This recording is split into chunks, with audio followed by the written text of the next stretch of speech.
So hello guys, welcome back to my YouTube channel. मैं आपका भाई राज वर्मा और हम करने वाले हैं 2026 को एक मेमोरेबल ईयर।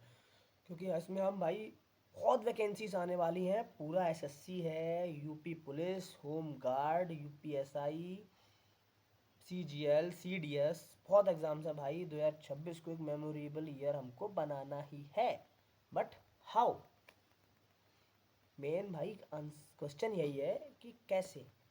तो हम ले आए हैं बेस्ट स्ट्रेटजी अपने लिए सोच के भाई।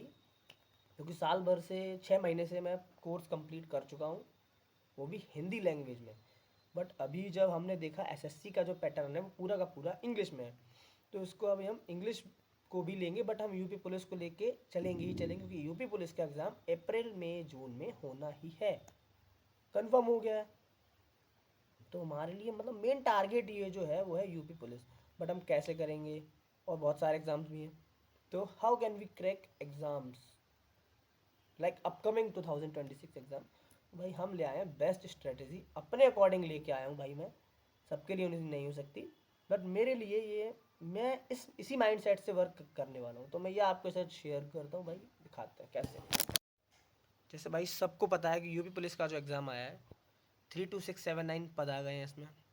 मॉक वगैरह अभी हम स्टार्ट करने नहीं वाले हैं पहले इंसान को। लेकिन एक मॉक आप जब जैसे जैसे अपने स्टार्टिंग की है, देन आप एक मॉक दीजिए, जिससे कि आपके जो लेवल निकलेंगे ना, तो आपको समझ में आएगा कि हमें काम किस तरह से करना है। यूपी पुलिस में क्लियर है, मैथ्स के 30 क्वेश्चन, 20 क्वेश्चन मैंने ये इसलिए लिखा है क्योंकि सीनियर्स में ये होता है कि रीजनिंग का जो वेटेज है वो हम उसको ना, मैथ्स का जो वेटेज है उसको हम रीजनिंग की तरह से क्वेश्चंस जो आते हैं एप्टीट्यूड के, वो हम रीजनिंग में ले लेते हैं। वैसे होते वो क्वांट के ही हैं। तो मैथ्स के 38 क्वेश्चन, रीजनिंग के 37, जीएस के 38 क्वेश्चन, हिंदी के 37 क्वेश्चन। तो वेटेज सभी सब्जेक्ट्स का एकदम लमसम लमसम सेम रहने वाला है। आपको करना क्या, अगर आप मेरे अकॉर्डिंग कर रहे हैं तो यूपी पुलिस का एग्ज़ाम देना है भाई, हमको भी देना है। लेकिन उसमें ना आपको अच्छे टारगेट्स लेके चल रहे हैं। जैसे मैंने ये सिलेबस लिखा है, सीडीएस, यूपी पुलिस, सीजीएल का, आईबीपीएस के एग्ज़ाम, एमटीएस वगैरह, आईबीपीएस कैसे, मतलब इसका जो पेपर्स होते हैं वो कैसे होते हैं। क्योंकि लगभग देखो आप सब में इंग्लिश क्वांट रीजनिंग, डीआई बड़ा, रीजनिंग क्वांट, इंग्लिश रीजनिंग, लगभग सिलेबस ऑलमोस्ट लगभग सेम ही रहने वाला है एसएससी में और बैंक में। केवल जो लेवल थोड़ा सा चेंज है, थोड़ा सा टाइमिंग का इशू रहता है। तो हमको मेन ध्यान जो देना है वो देना है टाइमिंग्स पे, हमको क्वेश्चन की स्पीड बढ़ानी है। तो यूपी पुलिस वालों के लिए भाई मैंने 3 मंथ्स की अपने लिए ही स्ट्रेटजी बनाई है। 2 मंथ में पूरा सिलेबस रिवीजन करना है। रिवीजन का मतलब ये नहीं भाई ऊपर ऊपर से पढ़ लेना है, आपको बुक लेनी है एक प्रॉपर। अब लेनी कौन सी बुक है? आपको लेनी है लूसेंट। लूसेंट लेनी है, अच्छे से हाइलाइट्स करके मेन मेन पॉइंट्स को भाई पढ़ना है। ये भी अब मैं नेक्स्ट वीडियो में बता दूंगा क्या स्किप करना है, क्या पढ़ना है भाई। बाकी मैं भी प्रिपरेशन ही कर रहा हूँ। आपको लूसेंट लेनी है हिंदी में। और भाई जो अच्छे प्रिपरेशन करने वाले हैं, मतलब बड़े एग्जाम्स की भी, वो लो एक लूसेंट इंग्लिश में भी लो, ठीक है ना। बाकी यूपी पुलिस वालों के लिए भाई 2 मंथ फुल सिलेबस रिवीजन करो। कंपटीशन बहुत अच्छा होने वाला है इस बार, क्योंकि नेगेटिव मार्किंग नहीं है। इस बार कंपटीशन इतना अच्छा होगा भाई, नेगेटिव मार्किंग नहीं है। तो जो हड़ुअल बच्चे भी होंगे ना, वो भी 150 के 150 पेल के आएंगे।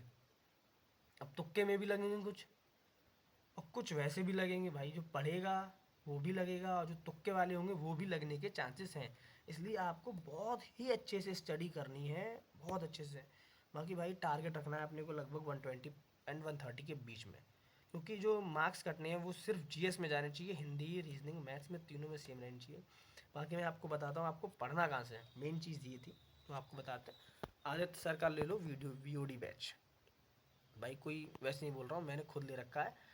आदित्य सर बिगिनर्स के लिए सबसे अच्छे हो भाई, सबसे बेस्ट टीचर मैं उसको उनको मान सकता हूँ एकदम। आदित्य सर को, आदित्य रंजन सर, आप उनका वीओडी बेस्ट ले लीजिए। हिंदी बाकी चैनल्स के लिए आप आरडब्ल्यू को फॉलो आराम से कर लो। बाकी आरडब्ल्यू पे भी मैथ अच्छी है, लेकिन ये भाई मुझे समझ में आता, मैं अपना बता रहा हूँ।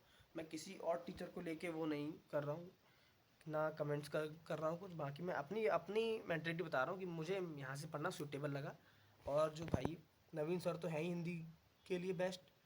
इस तरह से पहले आप सिलेबस कंप्लीट करो प्रॉपर, बस बाकी भाई बचे हुए मेरे जितने भी भाई हैं भाई, सबसे एक ही बात कहूँगा, 1 फरवरी आ गया है 2026 को, एक मेमोरेबल ईयर बनाओ भाई।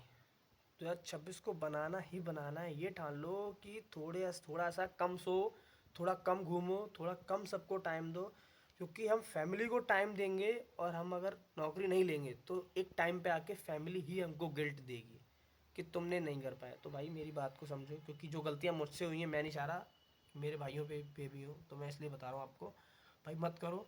अपने टाइम को एग्जैक्ट पढ़ाई में यूज़ करो, बाकी घूमो फिरो ठीक है, 6 दिन पढ़ाई करो, 7वें दिन 2-4 घंटे आराम से बाहर घूम के आओ दोस्तों के संग, ठीक है।